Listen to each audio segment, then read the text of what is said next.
Here's my Bing tabletop train set, and I've got the Hornby dublo engine on there, and I've got a clockwork one there.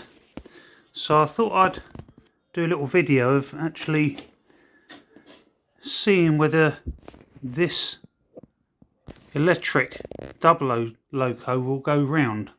And here I've got it set up with a H&M, so it does seem to work. But I think it's because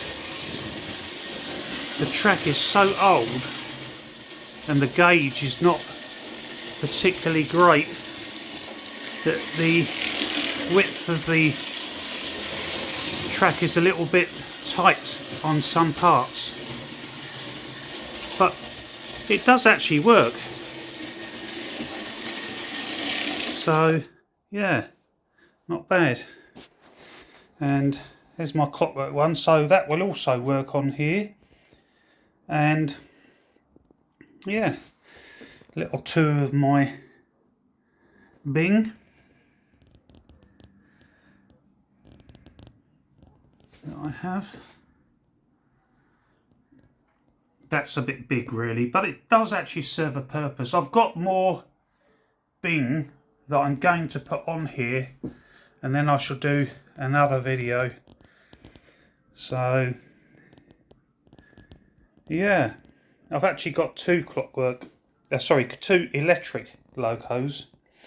That's a clockwork one that I actually converted because I didn't have a tender loco. But since then I've bought this one, so that's a clockwork as well. But yeah, I've got the bits to put that back to a tank engine, but I do have that tender, so I thought I'd use it together.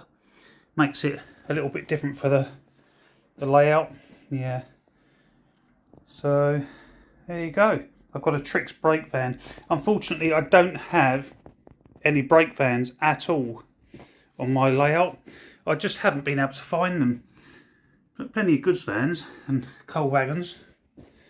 So yeah, and these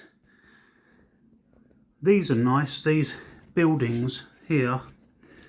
Not sure where those actually, somebody's made them and I picked them up from eBay, so they've been quite good. I've got a Trix crane on there as well. So yeah, overall a nice layout really. Not sure about the footbridge, I think that's had a conversion. I picked that up from eBay as well. But yeah, I like it.